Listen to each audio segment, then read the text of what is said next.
Hello दोस्तों, let's crack it में आपका स्वागत है। और डाउन टू अर्थ मैगजीन 1 से लेकर के 15 मार्च 2022 की आप लोगों के सामने है। इसके अंदर काफ़ी इंटरेस्टिंग टॉपिक्स हैं वो कवर किए गए हैं जो कि आपको कहीं देखने के लिए नहीं मिलेंगे, सिर्फ इस मैगजीन में मिलेंगे। और बहुत ही आपसे कह सकते हैं कि जो क्रिटिकल एनालिसिस है वो यहाँ पर आपको प्रोवाइड कराया जाता है। तो ये काफ़ी इंपॉर्टेंट वीडियो आप लोगों के लिए हो जाएगी। ये सब आप कर देना जैसे तैसे। देखो, पहला आर्टिकल यहाँ पर आ जाता है, बहुत ही अच्छा आर्टिकल है, लिखा हुआ है blue hydrogen not really green. ठीक है, तो इस तरीके की टर्म ये यहाँ पर यूज़ करते हैं। देखिए, लिखा हुआ है ब्लू हाइड्रोजन। मैंने आपको हाइड्रोजन के कई सारे तरीके यहाँ पर पढ़ाए हैं। ठीक है, अलग अलग तरीके की होती है हाइड्रोजन, ब्लू, ग्रीन, ब्राउन। आप इस वीडियो को देख सकते हैं, लेकिन फिलहाल मैं आप लोगों के लिए ये तैयार करके लाया हूँ। ये खुद ही बनाई है, कहीं मिली नहीं। ओके, इसके अंदर देखो, कलर कोड के हिसाब से हाइड्रोजन को यहाँ पर बांटा जाता है। क्यों हाइड्रोजन की हम बात कर रहे हैं? हाइड्रोजन एक रिन्यूएबल एनर्जी का फॉर्म है, वातावरण में भारी मात्रा में प्रेजेंट है और क्लीन एनर्जी के रूप में यहाँ पर यूज़ किया जा सकता है क्लाइमेट चेंज वगैरह से बचने के लिए। अब इसके कई तरीके यहाँ पर हैं। जैसे ग्रीन हाइड्रोजन है, तो हम इसको जो कलर में बांटा है कि ये ग्रीन है, येलो है, ये किस हिसाब से बांटा है, इसके अंदर जो एनर्जी यूज़ हो रही है या फिर हमने जो मेथड यहाँ पर यूज़ किया है इसको बनाने के लिए, उसके हिसाब से इसको अलग अलग कलर्स में यहाँ पर बांटा गया। ग्रीन हाइड्रोजन ऐसी हाइड्रोजन है जिसमें हम वाटर के मोलिक्यूल्स को तोड़ते हैं रिन्यूएबल एनर्जी का यूज़ करते हुए। येलो हाइड्रोजन ऐसी हाइड्रोजन है जिसमें हम वाटर के मॉलिक्यूल को तोड़ते हैं पावर ग्रिड्स की एनर्जी को यूज़ करते हुए। पिंक हाइड्रोजन ऐसी हाइड्रोजन है जिसमें हम वाटर के मॉलिक्यूल्स को तोड़ते हैं न्यूक्लियर एनर्जी का यूज़ करते हुए। ब्लू हाइड्रोजन में हम मीथेन रिफॉर्मिंग मेथड का यूज़ कर सकते हैं, और इसमें जो एनर्जी है वो आप कोई सी भी यूज़ करें, लेकिन एक जो सोर्स होगा, मतलब किस चीज़ से आप उसको बनाओगे, वो होगी नेचुरल गैस या मीथेन। ऐसे ही आपकी होगी ग्रे हाइड्रोजन। बिल्कुल सेम है, ग्रे हाइड्रोजन और ब्लू हाइड्रोजन में इतना सब जो है वो यहाँ पर बिल्कुल सेम है। अंतर क्या है कि जब आप इसकी प्रोसेस कर रहे होगे, मीथेन से मीथेन रिफॉर्मिंग करके ब्लू हाइड्रोजन बना रहे होगे, तो CO2 जो वहाँ पर निकलेगी उसको आप कैप्चर कर लोगे और रीयूज़ करने की कोशिश करोगे। लेकिन जो ग्रे हाइड्रोजन आप यहाँ पर बनाओगे उसको आप रीयूज़ करने की कोशिश नहीं करते हो, वो वातावरण में चली जाती है। तो ग्रे हाइड्रोजन तो पूरी तरीके से बर्बाद कर देगी। ठीक है, ब्लू हाइड्रोजन कुछ हद तक सक्सेसफुल हो सकती है, लेकिन इसमें भी चुनौतियां यहाँ पर हैं जो कि इस आर्टिकल के अंदर कवर की गई हैं। तो देखो, रिलायंस इंडस्ट्रीज़ है, 12 फरवरी को उन्होंने अनाउंस किया कि हम दुनिया की top blue hydrogen producer company बनेंगे, और लगभग हम 30,000 करोड़ रुपए का सिंथेटिक गैस प्लांट लगाएंगे जो कि आपका जो ब्लू हाइड्रोजन है उसको प्रोड्यूस यहाँ पर करेगा। पूरी दुनिया में ब्लू हाइड्रोजन प्रोड्यूस करने की, इंक्रीज़ करने की कोशिश यहाँ पर की जा रही है। EU ने कहा है कि ये क्लीन फ्यूल है और हम इसको बनाएंगे। US state of new Mexico ने भी बिल पास किया है कि हम ब्लू हाइड्रोजन को जो है वो इसका प्रोडक्शन यहाँ पर बढ़ाएंगे। ऐसे ही आपका इंटरनेशनल एनर्जी एजेंसीज हैं, उन्होंने भी कहा है कि अगर जितने भी डेवलपमेंट के प्रोजेक्ट हैं उसमें 50% ब्लू हाइड्रोजन यूज़ की जाए तो इससे अच्छी बात कुछ भी नहीं है।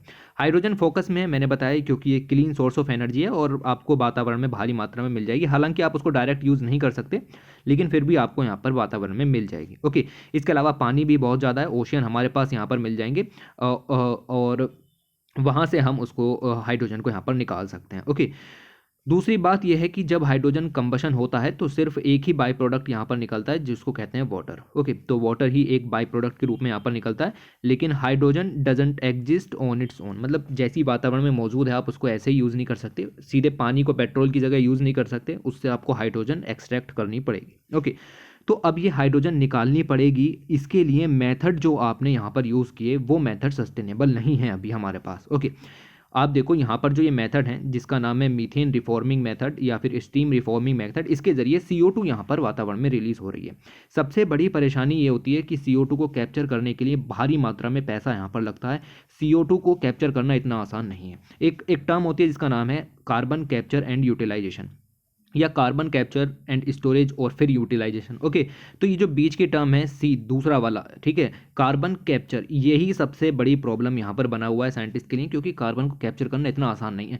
अभी कार्बन को कैप्चर करने के लिए सिर्फ स्क्रबर मेथड हमारे पास यूज़ होते हैं, जो कि एक अच्छी तकनीक यहाँ पर नहीं है, सिर्फ काम चलाऊ चीज़ें यहाँ पर है। ओके, तो ये बड़ी प्रॉब्लम यहाँ पर है कि हम हासिल तो कर लेंगे, ठीक है, हाइड्रोजन बना रहे हैं, लेकिन उसके बीच की जो प्रोसेस है जिसमें हमने वाटर के मॉलिक्यूल को यहाँ पर तोड़ा या मीथेन रिफॉर्मिंग यहाँ पर की, CH4 का यूज़ करके हमने H को यहाँ से निकालने की कोशिश की, तो बाकी की तो C वातावरण में जाएगी। ठीक है, तो ये जो मेथड बीच में यहाँ पर यूज़ हुए, these are not sustainable. Okay, most commonly this is done by electrolysis, जिसमें हम कह सकते हैं कि करंट को पास करते हैं हाइड्रोजन और ऑक्सीजन में, वाटर के मॉलिक्यूल्स को यहाँ पर तोड़ते हैं, और इसके लिए हम अलग अलग तरीके की एनर्जी यूज़ करते हैं। लाइक मैंने बताया कि ग्रीन, ब्लू और ग्रे बनाना है तो आपको कंबाइन रूप से यहाँ पर देखो आपको यूज़ करनी पड़ेगी रिन्यूएबल एनर्जी, पावर ग्रिड और न्यूक्लियर एनर्जी। ओके, तो इस तरीके की एनर्जीज यहाँ पर यूज़ करनी पड़ेंगी। तीनों डेफिनेशन यहाँ पर आपकी दी गई थी।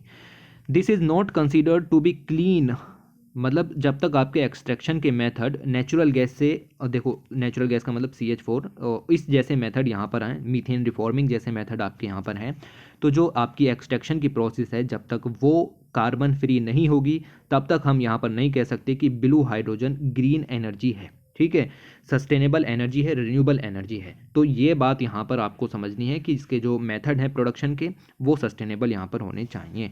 इसके अलावा मीथेन का लीकेज भी होता है जब हम हाइड्रोजन का यहाँ पर प्रोड्यूस कर रहे हैं। तो एक तो सिंपल सी बात है कि हम मीथेन का यूज़ ही कर रहे हैं हाइड्रोजन का प्रोड्यूस करने में, ऊपर से उसके अंदर जो प्रोसेस है उसको मीथेन रिफॉर्मिंग यहाँ पर कह रहे हैं। तो ये दिक्कत यहाँ पर है। मीथेन कार्बन से भी ज़्यादा पोटेंशियल ग्रीन हाउस गैसेज है, तो अगर हमने उसका सस्टेनेबल तरीके से एक्सट्रैक्शन नहीं किया तो ये परेशानियाँ यहाँ पर आ जाएंगी। इसके अलावा दो डेफिनेशन आपको दी गई हैं, जिसमें एक आपकी येलो हाइड्रोजन क्या होती है, एक पिंक हाइड्रोजन क्या होती है। इसका स्क्रीनशॉट लेना या फिर इसकी PDF आपको पड़ी हुई मिल जाएगी, नीचे टेलीग्राम चैनल का लिंक है, वहाँ से क्लीन जो स्लाइड है आप यहाँ पर डाउनलोड कर सकते हैं। ठीक है, फिलहाल हम आगे चलते हैं।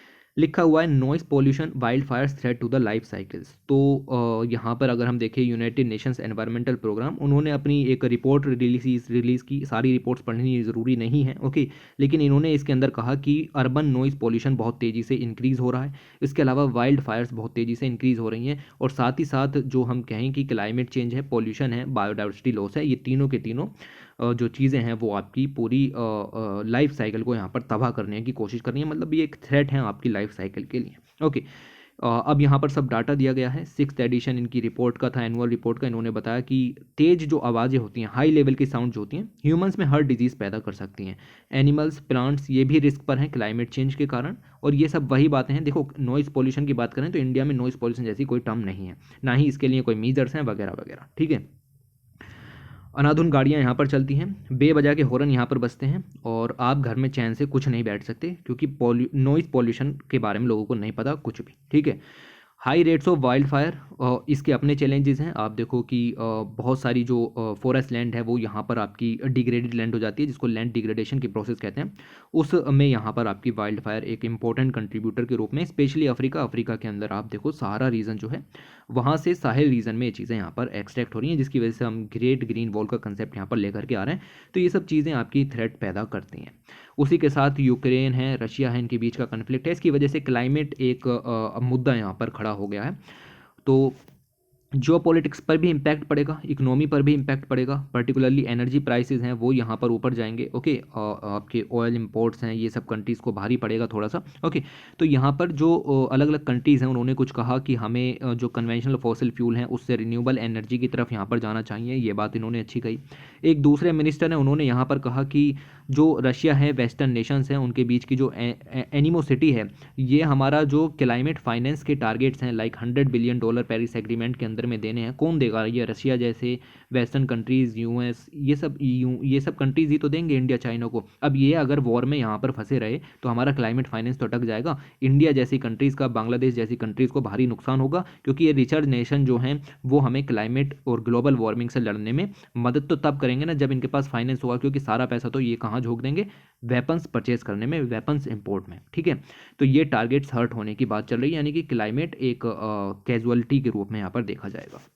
उसके बाद लिखा हुआ है फुकुशिमा वाटर डिस्पोजल। देखिए, अलग अलग जगह पर आपने पढ़ा होगा कि न्यूक्लियर डिजास्टर्स हुए हैं, जैसे यहाँ जापान के अंदर आपका फुकुशिमा जो न्यूक्लियर रिएक्टर था, पूरा नाम आप यहाँ पर देखिए लिखा हुआ है, फुकुशिमा डैइची न्यूक्लियर प्लांट। इसके जो कोर होता है, हर एक जो न्यूक्लियर पावर प्लांट है उसका अपना एक कोर होता है। उस कोर के अंदर यहाँ पर अगर आप देखें जापान के अंदर, तो भारी मात्रा में पानी यहाँ पर जो है वो भर गया था। ठीक है, जिसकी वजह से इसका कोर बस्ट हुआ था, भारी मात्रा में कैजुअलिटीज़ देखने के लिए मिली थी।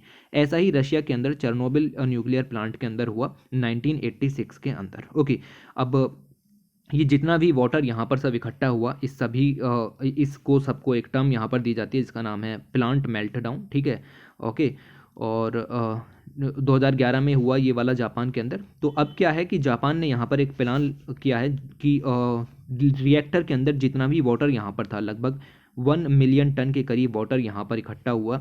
वो सारा का सारा वाटर जो है वो रेडिएटेड हो गया, उसमें न्यूक्लियर रेडिएशन यहाँ पर घुस गया, तो उसको हम डायरेक्टली ऐसी वातावरण में रिलीज़ नहीं कर सकते। 1 मिलियन टन के करीब वाटर है, ठीक है, उसको वातावरण में रिलीज़ नहीं कर सकते, लेकिन हम उसको इकट्ठा भी नहीं कर सकते, क्योंकि वो अगर बारिश होगी तो वो और ज़्यादा यहाँ पर बढ़ता जा रहा है, यानी प्रेसिपिटेशन है या फिर ग्राउंड वाटर टेबल यहाँ पर बढ़ी तो वाटर की जो लिमिट है वो यहाँ पर बढ़ती चली जा रही है।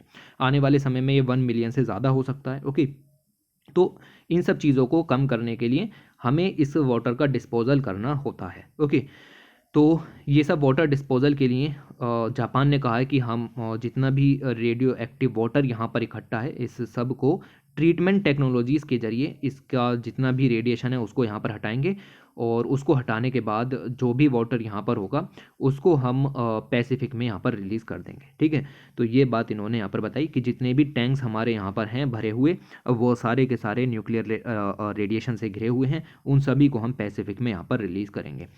अब पैसिफिक में रिलीज़ करने के बाद दिक्कत यह है कि ठीक है आपने ट्रीटमेंट टेक्नोलॉजीज़ यूज़ की हैं, जापान कह रहा है हमारे पास अच्छी तरीके की ट्रीटमेंट टेक्नोलॉजीज़ हैं, लेकिन इश्यूज़ तो क्रिएट रहते हैं क्योंकि रेडियो एक्टिव वेस्ट का हाई एक्सपोजर देखने के लिए मिलता है ह्यूमंस पर भी, और स्पेशली जब वो पैसिफिक में यहाँ पर रिलीज़ करेंगे तो एनवायरमेंटल हेल्थ पर भी इम्पैक्ट पड़ेगा, और जो मेराइन फूड सिस्टम है वो भी यहाँ पर तबाह हो सकता है।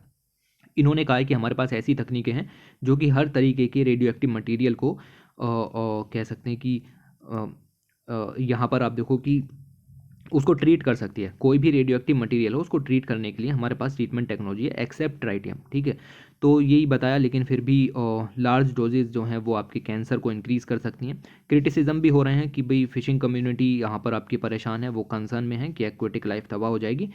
जो आपकी यूनाइटेड नेशंस के अंदर इंटरनेशनल एटॉमिक एनर्जी एजेंसी है, उन्होंने भी इस प्लांट का रिव्यू किया है कि भाई प्लान सही है या नहीं है। ठीक है, ये सब चीज़ें यहाँ पर चल रही हैं। उसके अलावा दुनिया भर में चाइना ने यहाँ पर अनाउंस किया है कि 14 फरवरी को ये इन्होंने अनाउंस किया कि हम इंक्रीज़ करेंगे डोमेस्टिक कोल सप्लाई, और जो कोल फायर पावर प्लांट हैं उनको फुल कैपेसिटी पर रिलीज़ करेंगे।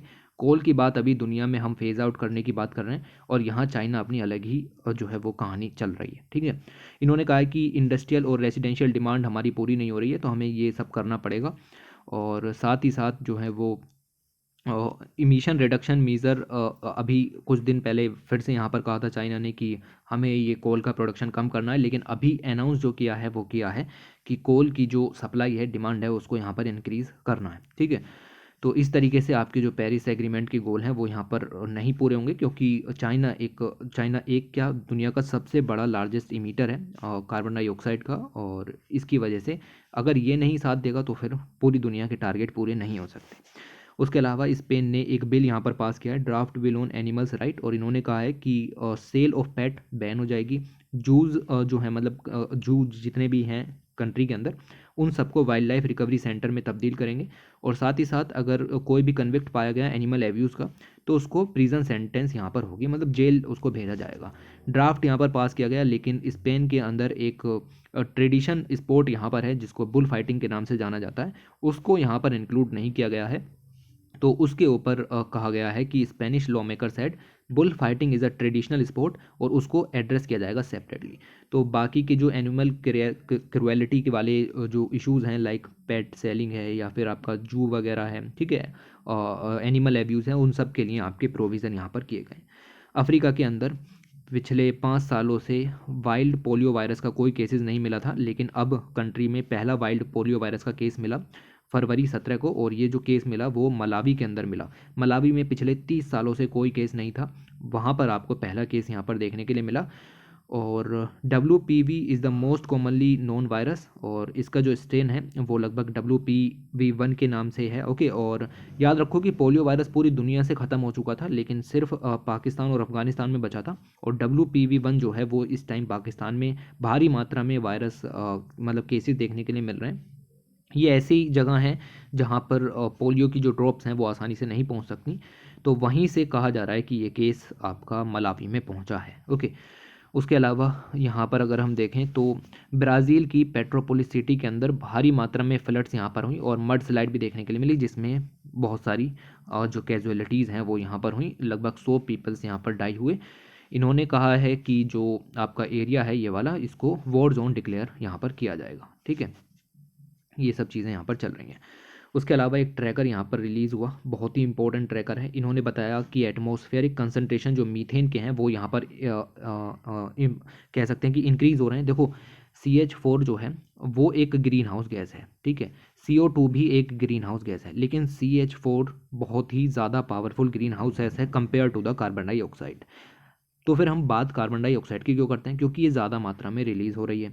CH4 कम मात्रा में रिलीज़ हो रही है, लेकिन जितनी एनर्जी CO2 बाउंड करती है उससे कई गुना ज़्यादा एनर्जी CH4 यहाँ पर बाउंड करती है। ओके, तो ये सारे उसके कॉजेज़ यहाँ पर दिए गए हैं। आप देखो कि सबसे ज़्यादा जो CO2 CH4 यानी मीथेन वातावरण में जाती है वो वेटलैंड से यहाँ पर जाती है। तो ये पॉइंट यहाँ पर याद रखो कि वेटलैंड से लगभग 25 से लेकर के 27% तक कंट्रीब्यूट करता है एक वेटलैंड। उसके अलावा फॉसिल फ्यूल का एक्सट्रैक्शन है, लाइव स्टॉक से आपकी CH4 वातावरण में जाती है, लैंडफिल या एग्रीकल्चर वेस्ट से, नेचुरल जियोलॉजिकल सीप्स से, राइस कल्टीवेशन से भी आपकी CH4 यहाँ पर वातावरण में जाती है। उसके अलावा प्लांट मैटर को अगर आप बर्न करते हो तो वहाँ से CH4 जाएगी। इसके अलावा जो टर्माइट्स हैं या वाइल्ड एनिमल्स हैं वो भी अपने जो एंट्रिक फर्मेंटेशन वगैरह के ज़रिए आपका CH4 यहाँ पर रिलीज़ करते हैं। तो ये आपको याद रखना है कि कौन सबसे ज़्यादा कौन सबसे कम यहाँ पर करता है। उसके अलावा अलग अलग फ्रेमवर्क इंडिया में लॉन्च हुए हैं, like draft plastic waste management rule 2022 यहाँ पर लॉन्च किया गया। और इस रूल के हिसाब से जो प्लास्टिक वेस्ट है उसको ख़त्म करने की कह सकते हैं कि रेस्पॉन्सिबिलिटी, जिसको कहते हैं EPR एक्सटेंडेड प्रोड्यूसर रेस्पॉन्सिबिलिटी, वो आपकी कंपनीज़ को ही और इम्पोर्टर्स को ही यहाँ पर दी जाएगी। जो मैन्युफैक्चर करेगा वही ख़त्म करेगा प्लास्टिक वेस्ट के लिए। अभी किसी तरीके की EPR पॉलिसी लॉन्च नहीं है, तो ये चीज़ें यहाँ पर आपको देखने के लिए मिलेगी। यूनियन मिनिस्ट्री ऑफ पावर ने यहाँ पर आपका कहा कि इलेक्ट्रिक व्हीकल के लिए जो चार्जिंग इंफ्रास्ट्रक्चर है उससे रिलेटेड कुछ गाइडलाइंस यहाँ पर रिलीज़ की हैं। और ये सब चीज़ें चलती रहती हैं, कोई खास इंपॉर्टेंट नहीं। इलेक्ट्रिक व्हीकल मैन्युफैक्चरिंग के लिए अलग अलग स्कीम सरकार की हैं, लाइक फेम स्कीम वगैरह।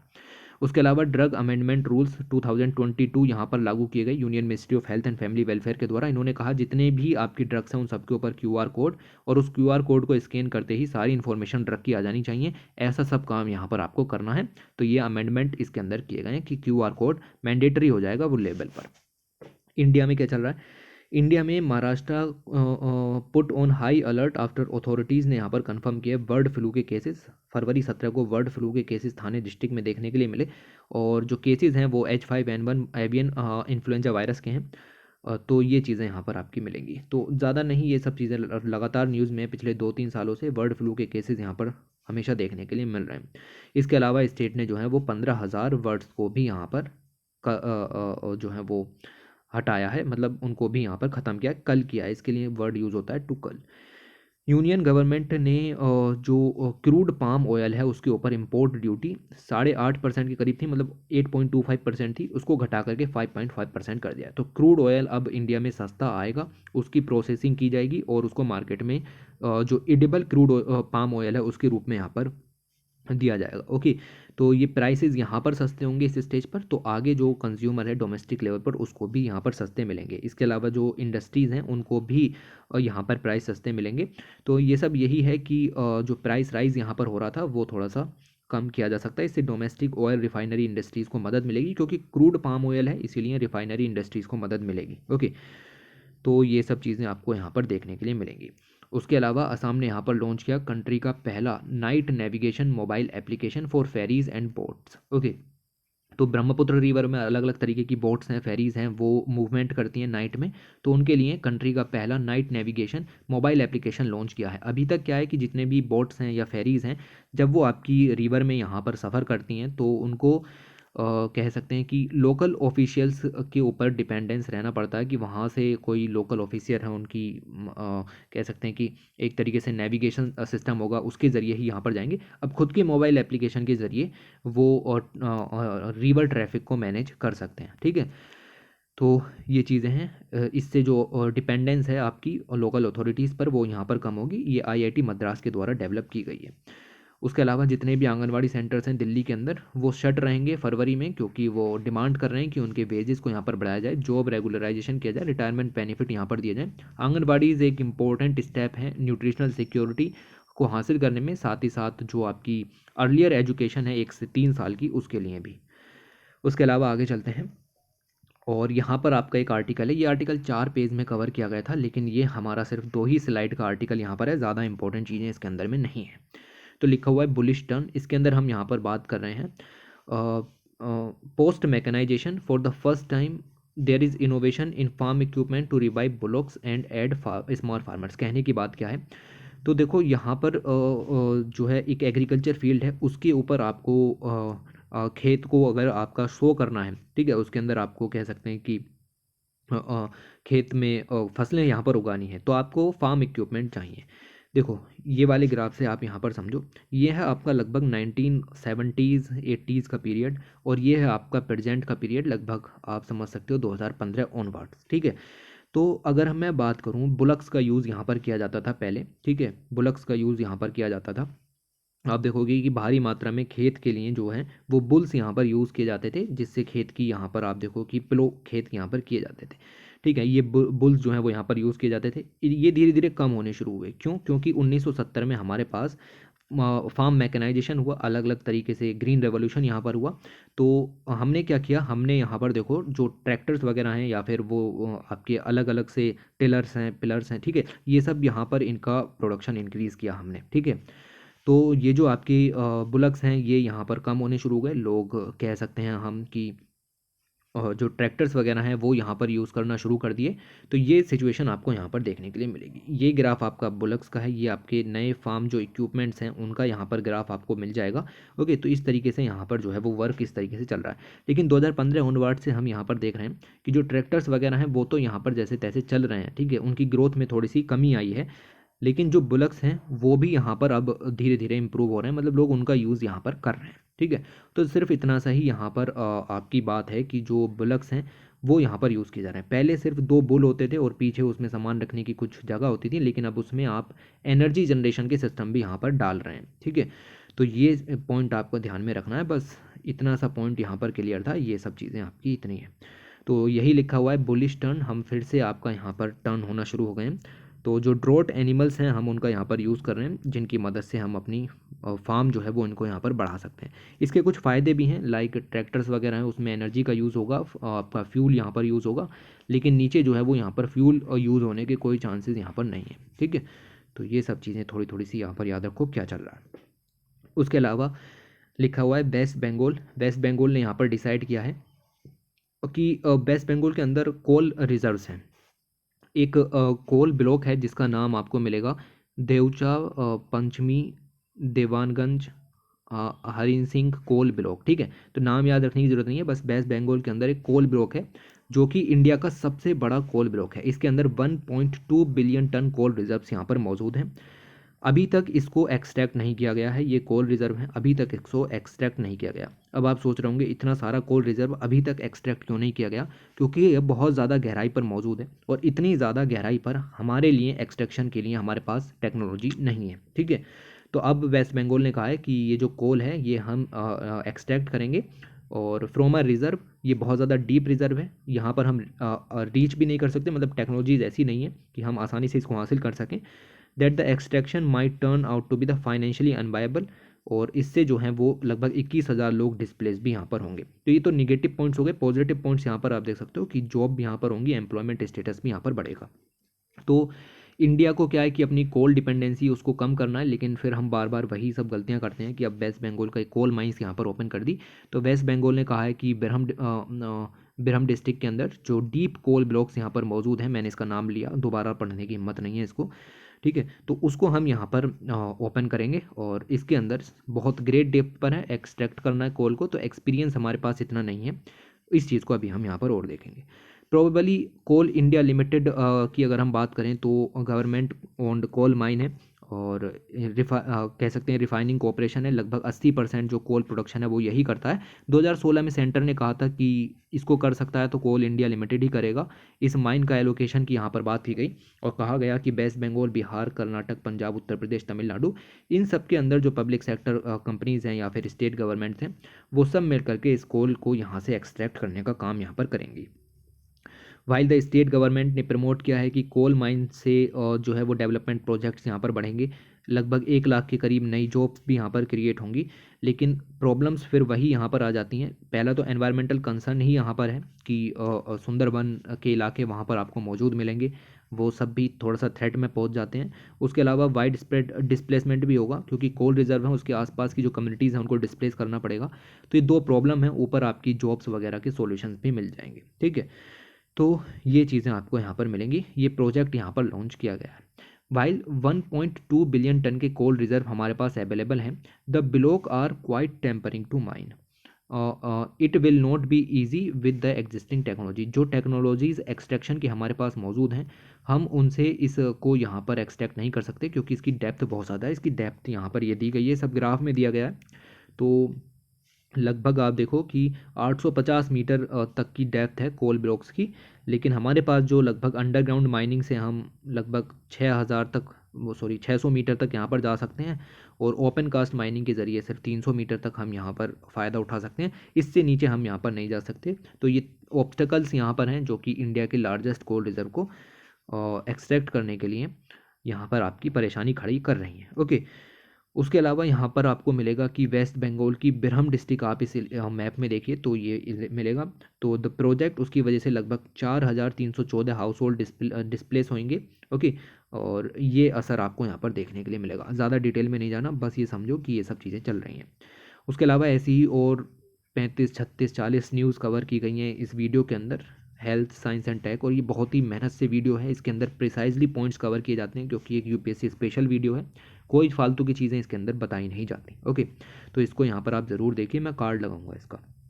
उसके आगे लिखा हुआ है एंड गेम बिगिंस, और यहाँ पर ये बताया गया है कि जब जब हम ये नहीं सोचा कि अभी कोविड-19 यहाँ पर ख़त्म होगा, तो वो एक नए वेरिएंट के साथ हमारे सामने आकर के खड़ा हो जाता है। तो ये बात यहाँ पर बताई गई है कि we know that noble corona virus will be with us forever. अब ये जो आपकी वायरस है ये हमारे साथ रहेगा, ठीक है। तो हमें क्या करना होगा कि जो थ्रेट्स इसने हमारे ऊपर पॉज किए हैं, हमें उनसे यहाँ पर सीखना पड़ेगा कि हम आने वाले जो वायरसेस हैं या फिर वेरिएंट हैं उनसे किस तरीके से बच सकते हैं। तो ये बात इन्होंने यहाँ पर बताई कि हमें जो है वो इसके साथ ही यहाँ पर चलना पड़ेगा, इस तरीके की बात है। लाइक अगर हम एग्जाम्पल के तौर पर बात करें, इन्फ्लुएंजा एक वायरस है जो कि यहाँ पर आपका स्प्रेड होना शुरू हुआ, और लगभग 1980s में यहाँ पर आपका ये फैलना शुरू हुआ। देखो, जो प्रीवियस पेंडेमिक्स हैं वहाँ से अगर हम एक्सपीरियंस लें, तो हम जो पैथोजेंस के आउटब्रेक्स हैं या फिर वायरसेस के आउटब्रेक्स हैं उनसे हम थोड़ा सा लड़ सकते हैं, हम ससेप्टेबल हो सकते हैं उसके लिए। Okay, this could be because of the immunity जो हम यहाँ पर डेवलप करेंगे। आने वाला कोई भी वेरिएंट होगा वो हमारे ऊपर असर नहीं करेगा, क्यों? क्योंकि हमने इम्यूनिटी यहाँ पर डेवलप कर ली है। हम बिहेवियर चेंज कर सकते हैं, हम अपनी जो वैक्सीन हैं, ड्रग्स हैं, पॉलिसी इंटरवेंशंस हैं, उनके ज़रिए जो है वो आने वाले वेरिएंट से यहाँ पर लड़ सकते हैं। ऐसा केस हमने इन्फ्लुएंजा के केस में देखा था। इन्फ्लुएंजा ए, जिसको H1N1 वायरस कहते हैं, ये पूरी दुनिया में फैला वर्ल्ड वॉर 1 के दौरान। और जब हम लॉन्ग ट्रैवल करते थे तो एक कंट्री से दूसरी कंट्री में ये फैला 1918 से लेकर के 1920 के बीच में लगभग। ये स्पेनिश फ्लू के नाम से पूरी दुनिया में फैला। WHO के हिसाब से लगभग 500 मिलियन लोग जो हैं वो इससे इन्फेक्टेड हुए, लगभग 50 मिलियन लोग जो हैं वो उनकी डेथ भी यहाँ पर हुई। 1918 के बाद हमें पता चला कि भाई आइसोलेशन भी कोई चीज़ होती है, जिसकी वजह से हम H1N1 वायरस से यहाँ पर बच सकते हैं। साथ ही साथ क्वारंटीन जैसी चीज़ों के बारे में पता लगा कि आगे कोई भी आउटब्रेक होता है तो हम इन मीजर्स के ज़रिए आपका सहायता ले सकते हैं। ऐसे ही पर्सनल हाइजीन और हेल्थ इश्यूज़ के बारे में हमें पता लगा कि इस तरीके की चीज़ें हैं। अब देखो, ये हमें यहाँ पर एक्सपीरियंस हुआ, ठीक है। इस पूरे के पूरी जो पैसेज है इसमें हमें एक्सपीरियंस हुआ कि भाई हम पहली बार वायरस है उसमें क्या किया जाए। उसके बाद ये जो नॉलेज हमें यहाँ पर हासिल हुई, इससे हमने 1957 के एशियन फ्लू आउटब्रेक को, जो कि इन्फ्लुएंजा ए के कारण ही हुआ था, बेसिकली H2N2 था। ओके, और उसमें हमने इस नॉलेज को यहाँ पर यूज़ किया। हमने इस नॉलेज को यूज़ किया 1968 के हांगकांग फ्लू के अंदर, जो कि H3N2 के कारण हुआ था। हमने इसी सेम नॉलेज को यहाँ पर यूज़ किया 2009 के आउटब्रेक में, जो कि H1N1 के कारण ही यहाँ पर हुआ था। ओके, लैंसेट इन्फेक्शियस डिजीज़ की रिपोर्ट के हिसाब से अगर हम बात करें, in 2012 estimated that global death due to 2009 flu variant were between 1 lakh to 5 lakh. Okay, तो ये बहुत ही कम थी, ठीक है। आप देखो लगभग 50 मिलियन यहाँ पर डाई हुए थे और अब ये हमने जो डेथ रेट है वो यहाँ पर कम किया। क्यों? क्योंकि हमें पता चला कि हम क्या कर सकते हैं। तो ऐसे ही ये कोरोना वायरस है, ऐसे ही इसकी बात की जा रही है कोविड-19 की। 3 साल हो गए हैं, काफ़ी ज़्यादा एक्सपीरियंस हमें यहाँ पर मिला। उसका यूज़ करते हुए हम अगले वेरिएंट से बचने की कोशिश यहाँ पर कर सकते हैं, क्योंकि ये जाने वाला नहीं है, एक के बाद एक वेरिएंट यहाँ पर आएगा। ओके। ईच पेंडेमिक कुछ ना कुछ हमें यहाँ पर सिखाता है, वैल्यूएबल लेसन्स हैं। ऐसे ही एचआईवी पेंडेमिक था, उसने भी हमें यहाँ पर सब कुछ सिखाया कि भाई उसने पब्लिक हेल्थ जो इंफ्रास्ट्रक्चर है उसके बारे में हमें यहाँ पर बताया। और उसने ये भी बताया कि it is the only health programme where 90% of the people receive their lifelong treatment. Okay, public sector का कितना बेनिफिट होता है, जिससे कि आपकी पूरी जो कंट्री की पॉपुलेशन उसके 90% लोगों को बेनिफिट यहाँ पर मिले। ओके, तो इसके ज़रिए हमें यहाँ पर सुविधाएं जो हैं वो देखने के लिए मिली। एचआईवी पेंडेमिक के बहुत ज़्यादा आपके इम्पैक्ट देखने के लिए मिले। उसके बाद हमने सेफ सेक्स मैसेजेस देने शुरू किए। हमने यहाँ पर ब्लड डोनेशन जो प्रोसीजर्स हैं उनको यहाँ पर चेंज किया। हमने टू निडल एक्सचेंजेस पर भी हम यहाँ पर गए, जो कि इंजेक्ट की जाती हैं ड्रग्स के अंदर। ओके, हमने अलग अलग कम्युनिटीज़ से भी यहाँ पर उनको भी अवेयर किया इस वायरस के बारे में, ताकि अब देखो कि सिचुएशन क्या है कि एचआईवी के जो केसेस हैं वो यहाँ पर धीरे धीरे कम हुए हैं। तो ऐसा ही कर सकते हैं। लाइक ट्यूबरक्लोसिस का जो जन्म है वो लगभग 3 मिलियन ईयर्स एगो पहले हुआ था।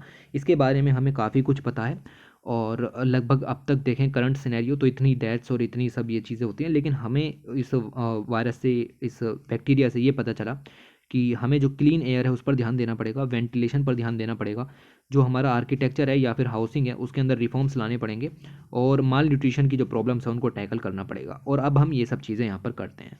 हमारा मकसद भी ये है कि 2030 तक जो आपकी ट्यूबरक्लोसिस है उसको पूरी दुनिया से ख़त्म यहाँ पर करना है। तो उसमें ये जो मदद है जो हमने सीखा ये हमारी हेल्प कर सकता है। ऐसे ही आपका मीज़ल्स है, लगभग 11वीं 12वीं सेंचुरी में उभर करके आया।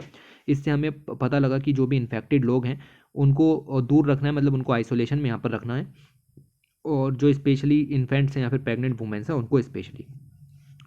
दुनिया के लेवल पर भी कुछ एक्शन प्लान चल रहे हैं, like measles and rubella initiative है, जिससे कि कोई भी जो बच्चा है वो मीज़ल्स से ना डेथ हो उसकी। ग्लोबल वैक्सीन एक्शन प्लान यहाँ पर है, जिसके अंदर WHO ये जो डिजीज़ है आपकी मीज़ल्स की, इसको 2020 तक एलिमिनेट करने की बात करता है। इसके अलावा measles outbreak strategic response plan है, जिसकी वजह से हम इसके उभार को यहाँ पर रोकेंगे। ऐसे ही आपका ये कॉलेरा है, लगभग 1817 में इसका यहाँ पर जन्म हुआ, ओरिजिन हुआ। ओके, इसने इतने केसेस देखने के लिए मिले, इतनी डेथ यहाँ पर हुई, और पता चला कि हैंड वॉश करेंगे तो इससे बच सकते हैं, साफ़ पानी पिएंगे तो इससे बच सकते हैं, ओपन डेफिकेशन नहीं करेंगे तो इससे यहाँ पर बच सकते हैं। इसी तरीके से हमने ये सब चीज़ों को देखते हुए 2030 तक एम किया है कि हम जो 90% डेथ हैं कोलेरा से उनको यहाँ पर कम कर देंगे। ऐसे ही आपका इन्फ्लुएंजा है, ऐसे ही आपका HIV एड्स है, ऐसे ही आपका कोविड-19 है। कोविड-19 से हमें ये पता चला कि हमें masking, social distancing, remote working, hygiene practices का ध्यान रखना है। और पेंडेमिक ट्रीटी ये है कि जितने भी आपके to be adopted by 2024 to strengthen capacities and resilience to the future pandemic. तो ऐसा वैक्सीन इंफ्रास्ट्रक्चर तैयार करना है जिसकी वजह से आने वाले जो पेंडेमिक्स हैं उनसे यहाँ पर बचा जाए। इन्फ्लुएंजा के बारे में मैं आपको बता चुका हूँ। HIV के बारे में भी हमने यहाँ पर देखा। HIV से लड़ने के लिए joint UN programme HIV on AIDS है, 1994 में इसको लॉन्च किया गया था। 2030 तक जो पब्लिक हेल्थ थ्रेट्स हैं HIV एड्स वगैरह के उनको एंड करना है। ओके, तो ये सब चीज़ें यहाँ पर आपकी चल रही हैं। उसके अलावा एक इनिशिएटिव यहाँ पर है जिसको कहते हैं एंटी हेल कैनन। देखो, फार्मर्स हैं, फार्मर्स के लिए प्रॉब्लम यहाँ पर है। स्पेशली अगर आप देखें हिमाचल प्रदेश रीजन में बड़ी प्रॉब्लम है हेल स्टॉर्म्स। ठीक है, हेल स्टॉर्म्स आते हैं, एक ह्यूज प्रॉब्लम है हिमाचल प्रदेश के फार्मर्स के लिए। लगभग हॉर्टिकल्चर क्रॉप्स जो हैं वो लगभग 25 से 30% तक नुकसान उनको यहाँ पर होता है, according to the state disaster management report 2017। इस रिपोर्ट के हिसाब से उनका जो हॉर्टिकल्चर क्रॉप के थ्रू रेवेन्यू लॉस है वो भी काफ़ी ज़्यादा यहाँ पर है। तो ये सब प्रॉब्लम्स यहाँ पर चलती हैं हेल स्टॉर्म्स की वजह से। लेकिन अब एक डिवाइस यहाँ पर तैयार की गई है जिसको कहते हैं एंटी हेल कैनन। इस डिवाइस के ऊपर रिसर्च की गई है, लेकिन जो डिवाइस की इफिकेसी है वो अभी भी अनप्रूवन है, मतलब ज़्यादा प्रूफ देखने के लिए नहीं मिला कि ये हेल्प करेगी। लेकिन फिर भी इनको यहाँ पर लगाया जा रहा है क्योंकि चांसेस बचने के थोड़े से हैं। अब इसमें भी हमें ज़्यादा डिटेल में नहीं जाना कि what is this anti hail cannon, थोड़ा सा यहाँ पर डिस्कस करेंगे कि क्या चीज़ों की बात हो रही है। हेल वगैरह से लड़ने के लिए सरकार ने प्रोग्राम चलाए 2008-9 में, और उन्होंने 3 करोड़ रुपए यहाँ पर दिए कि पायलट बेसिस पर ये कैनन्स यहाँ पर लगाए जाएँ। ये कैनन्स कुछ नहीं है, बेसिकली एक टाइप के आपके पिलर्स हैं, ओके। और इसके अंदर से जो है वो आपकी साउंड वेव्स आसमान में हम यहाँ पर छोड़ते हैं, ठीक है। तो एटमॉस्फेयर में जो साउंड वेव्स हैं वो यहाँ पर जाती हैं। देखो हेल स्टॉर्म जो है वो उनके बनने की प्रक्रिया काफ़ी ज़्यादा इंपॉर्टेंट यहाँ पर हो जाती है। तो एक बार उसको यहाँ पर डिस्कस कर लेते हैं कि किस तरीके से हेल स्टॉर्म्स यहाँ पर आपके बनते हैं।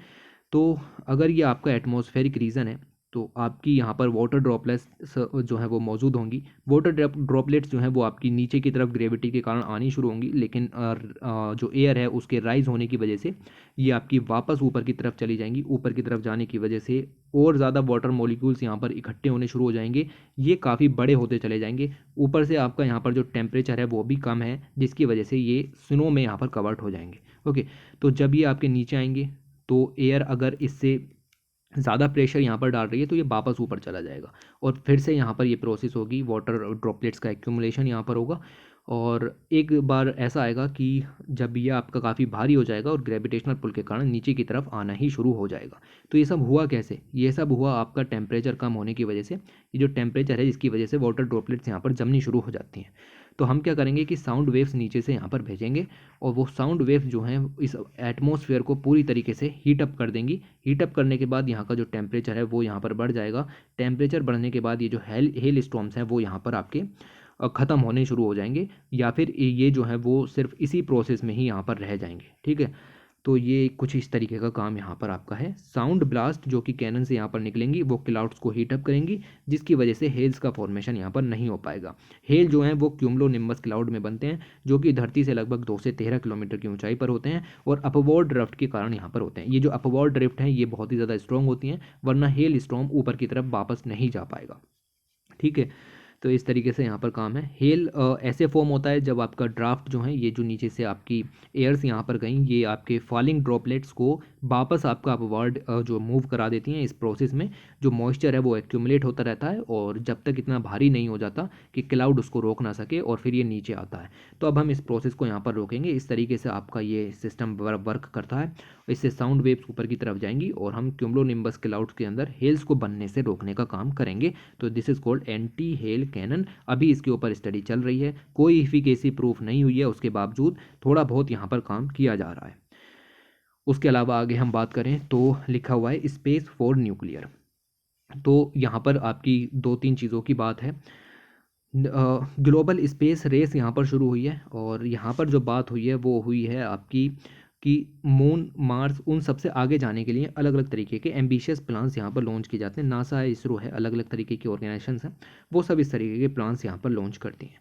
They are all betting big on nuclear energy. ये सब क्या है कि जो स्पेस स्टेशंस हैं, लाइक आपके रॉकेट्स हो सकते हैं या फिर उन सब के अंदर जो फ्यूल यहाँ पर यूज़ होता है वो न्यूक्लियर एनर्जी से लाया जाए, इस चीज़ के ऊपर बात यहाँ पर चल रही है। न्यूक्लियर एनर्जी से वो फ्यूल यहाँ पर लाया जाए उसके ऊपर बात चल रही है।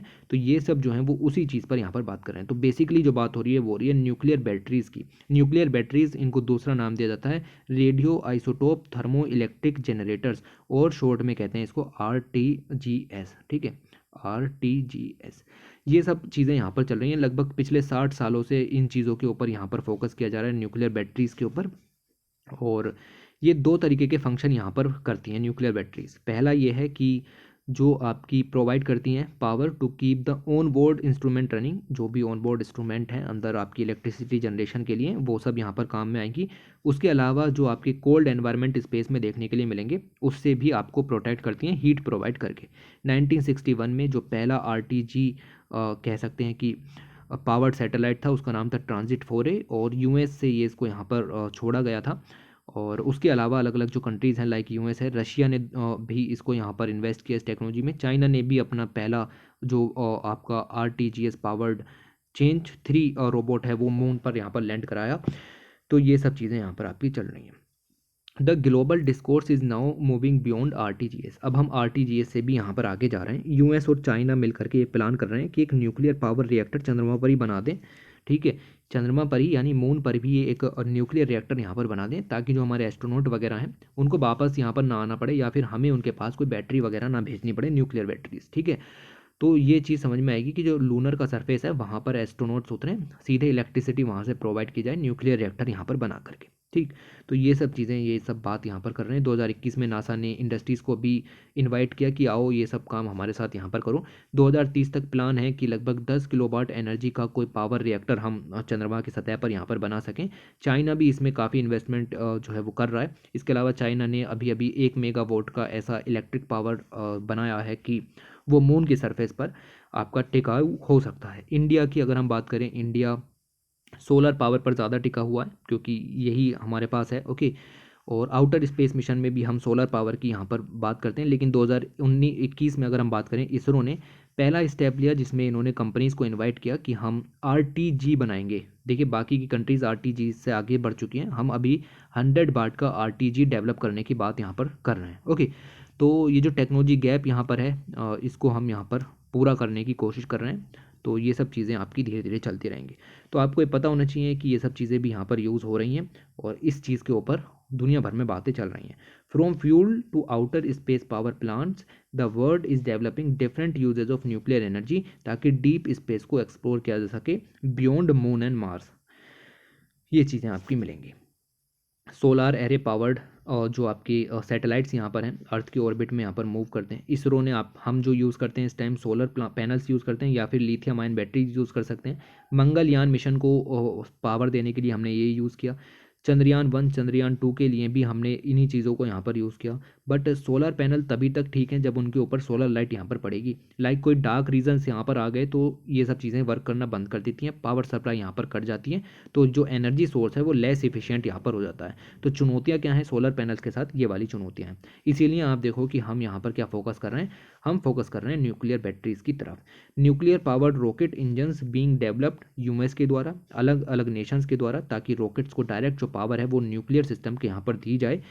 ये सब काम यहाँ पर चल रहा है और इससे क्या है कि ट्रैवल टाइम भी यहाँ पर कम होगा। देखो ट्रैवल टाइम की बात तो ये है कि जो आपका कोई कोई भी आपका मिशन है, लाइक कोई भी आपका रॉकेट वगैरह यहाँ पर जा रहा है, तो अगर हम सिंपल उसके अंदर कोई भी फ्यूल यहाँ पर डालें तो 3 साल लगेंगे, ठीक है। लेकिन अगर हम न्यूक्लियर पावर से यहाँ पर उसको फ्यूल करें तो 2 साल में पहुँच जाएगा। तो इससे क्या है कि ट्रैवल टाइम यहाँ पर सेव हो सकता है। इसके अलावा जो हार्मफुल रेडिएशन है उससे भी लेस एक्सपोज देखने के लिए मिलेगा क्योंकि 1 साल यहाँ पर कम एक्सपोजर देखने के लिए मिलेगा। ओके, ये चीज़ आई आपकी बात समझ में।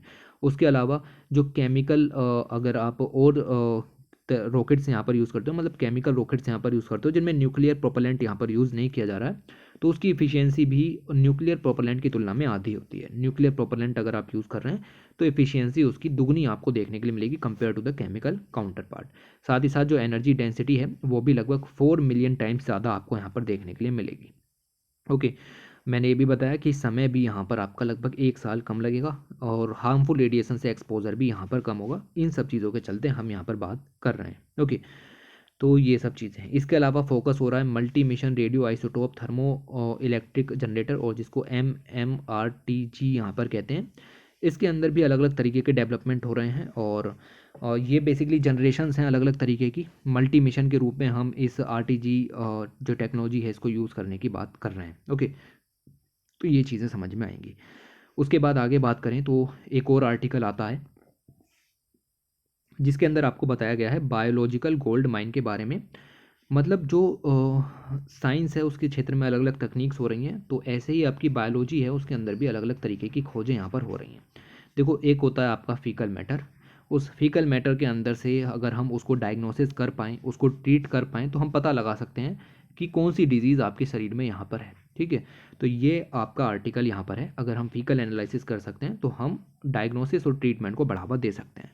बात क्या की जा रही है, बात यहाँ पर की जा रही है आपको जो फिकस है वो लगभग 75% तो वाटर है, बाकी का उसके अंदर प्रोटीन्स हो सकती हैं, अनडाइजेस्टेड फाइबर्स हो सकते हैं, फैट्स हैं, साल्ट हैं और अलग अलग तरीके के म्यूकस है आपका यहाँ पर मिल जाएगा। ऑर्गेनिक मैटर भी यहाँ पर आपका है। ओके, 25 to 50% लगभग माइक्रोब्स भी उसके अंदर में यहाँ पर होते हैं, उनका अपना एक माइक्रोबायोम होता है, उनके ज़रिए मेटाबॉलिक एक्टिविटीज़ यहाँ पर की जा सकती हैं। ओके, तो अगर इतना सब वो माइक्रोब यहाँ पर कर सकते हैं तो हम जो ह्यूमन गट है या जिसको gastro intestinal tract microbe system यहाँ पर कहते हैं, जिसको आप माइक्रोबायोम यहाँ पर कह रहे हो, उसके अंदर लगभग 100 ट्रिलियन के करीब माइक्रो ऑर्गेनिजम्स यहाँ पर मौजूद हैं। लगभग 3 मिलियन के करीब जीन्स उनके अंदर यहाँ पर मौजूद हैं।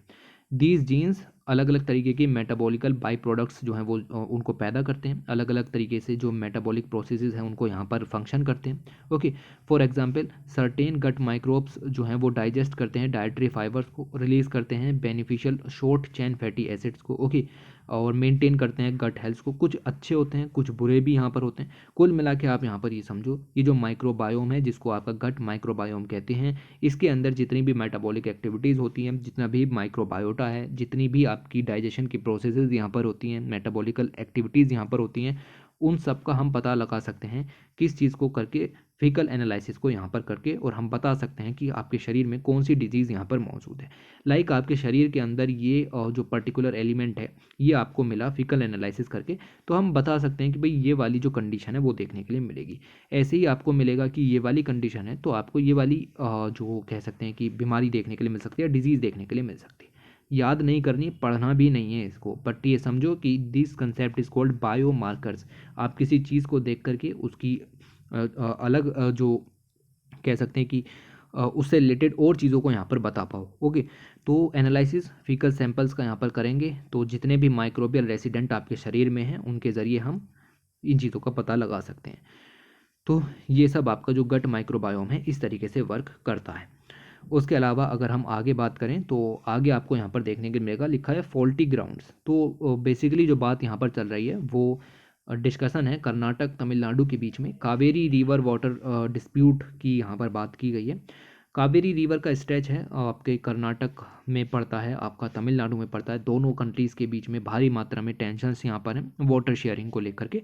उसके बाद अगर हम देखें तो कर्नाटक ने एक प्लान भी किया है कि हम मेकेदातु डैम यहाँ पर तैयार करेंगे। ये डैम के साथ कई सारी प्रॉब्लम्स यहाँ पर हैं। ओके, ये डेवलप जो डैम है ये प्लान किया गया है कर्नाटक की सरकार के द्वारा, और कर्नाटक की जो मेन अपोजिशन पार्टी है वो कह भी रही है कि डैम जल्दी से जल्दी बनाया जाए, लेकिन बहुत सारे आर्ग्यूमेंट निकल करके आते हैं कि डैम बनाने के पीछे मकसद है ड्रिंकिंग वाटर सप्लाई बेंगलुरु को प्रोवाइड यहाँ पर कराई जाए। ओके, उसके अलावा इलेक्ट्रिसिटी जनरेशन यहाँ से किया जाए। लेकिन जो फार्मर्स हैं उन्होंने एंटी मेकाडाटू रैली भी यहाँ पर चलाई, मतलब डैम को नहीं बनना देना चाहते। क्यों? क्योंकि इसमें कुछ चुनौतियाँ यहाँ पर हैं। तो इससे क्या है, आपके जो तमिलनाडु के फार्मर्स हैं उनके पास जो वाटर है वो यहाँ पर कम हो जाएगा कावेरी रिवर का। उसके अलावा अगर हम देखें तो दोनों सरकारें अभी कुछ नहीं कर रही हैं, कह रही हैं वेट एंड वॉच करते हैं। ग्रीन नेशनल ट्रिब्यूनल भी आपका इसी तरीके से अभी शांत बैठा हुआ है। सेवरल केसेस कोर्ट्स में भी यहाँ पर गए हुए हैं। पहली जो प्रॉब्लम है डैम के साथ, ये तो हमने देख लिया कि इलेक्ट्रिसिटी जनरेट करेंगे, यहाँ से वाटर सप्लाई पीने के लिए पानी मिल जाएगा। लेकिन क्रिटिसिज्म क्यों है, ये सबसे ज़्यादा इंपॉर्टेंट है। क्रिटिसिज्म पहली बात तो ये है कि जब आप डैम बना रहे हो तो एनवायरमेंटल इम्पैक्ट तो यहाँ पर पड़ेगा, जैसा कि पिछले सभी आर्टिकल्स में हम देख रहे हैं। दूसरी चीज़ यहाँ पर आपको देखने के लिए मिलेगी कि डैम के लिए बहुत ज़्यादा लैंड यहाँ पर चाहिए, तो वो सारी की सारी जो लैंड है वो यहाँ पर सबमर्ज हो जाएगी। कावेरी वाइल्ड लाइफ सेंचुरी यहाँ पर पड़ती है, रिजर्व फॉरेस्ट लैंड यहाँ पर पड़ती है, वो सारी की सारी आपको देखने के लिए मिलेगी कि वो तबाह होने के कगार पर है। दूसरी चीज़ जो प्रॉब्लम हमें यहाँ पर मिलेगी वो है आपकी डिस्प्लेसमेंट। आप डैम बना रहे हो तो सराउंडिंग जो पीपल हैं उनको डिस्प्लेस करना पड़ेगा। दूसरी बड़ी प्रॉब्लम जो आप किसी भी एनवायरमेंटल इशू के अंदर कवर कर सकते हो। अब इस पर्टिकुलर डैम के साथ एक प्रॉब्लम ये है कि जो डैम है ये एक फॉल्ट प्लेन में यहाँ पर लाई करता है, और ये एक बहुत ही जियोलॉजिकली अनस्टेबल रीजन है। आप डैम बना करके उसके पीछे पानी रोक रहे हो जिससे कि प्रेशर क्रिएट होगा, और ये फॉल्ट प्लेन के जरिए भारी मात्रा में जो कह सकते हैं भूकंप वगैरह यहाँ पर आने के चांसेस हैं। ये है आपका फॉल्ट ये वाला, और इस फॉल्ट के सराउंडिंग जो है रिवर भी बहती है जिसका नाम है आपका अर्कावती रिवर। डैम यहाँ पर बनाया गया है, इससे पीछे आपका यहाँ पर सब पानी जो है वो स्टोर किया जाएगा। अब पानी यहाँ पर स्टोर होगा तो ये फॉल्ट लाइन है जिसकी वजह से आपका जो इपी सेंटर है बहुत सारा अर्थक्वेक्स यहाँ पर आते हैं, तो ये एक डेंजरस प्रपोजल के रूप में माना जाता है। ये बहुत ही सिंपल पॉइंट था, जस्ट आपको इतना पॉइंट यहाँ पर याद रखना था, बाकी अगर आप ना भी पढ़ो तो भी चलेगा। 9,000 करोड़ रुपए की लागत से ये डैम यहाँ पर बनाया जा रहा है कर्नाटक के अंदर रामनगर डिस्ट्रिक्ट में, और तमिलनाडु की बाउंड्री पर है। ये सब चीज़ें फैक्ट हो जाते हैं, ठीक है, ये सब देख लो। और कितनी दूर पड़ता है कितनी पास पड़ता है नॉट इम्पोर्टेंट, बट ये है कि जो वाटर की स्पीड है यहाँ पर काफ़ी तेज़ है। उसके साथ साथ आपका ये देखो तो जो फॉल्ट प्लेन है उसमें काफ़ी ज़्यादा खतरा यहाँ पर पैदा हो जाता है। ओके, तो ये कुछ चुनौतियाँ यहाँ पर आप याद रखो, बाकी जो चीज़ें हैं वो आपकी बॉर्डर ट्रिब्यूनल वगैरह हैं। ओके, ये सब आप पॉलिटी वगैरह में पढ़ो लो, हम तो यहाँ पर आपके करंट इशू जो हैं वो क्लियर करा चुके हैं। तो ये हमारी लास्ट स्लाइड थी, मैगजीन के अंदर से इतना ही निकलता है। बहुत ही इंपॉर्टेंट था, ठीक है। ये सब चीज़ें हमने यहाँ पर कवर की। तो चलिए वीडियो को एंड करते हैं। Thanks for watching, take care.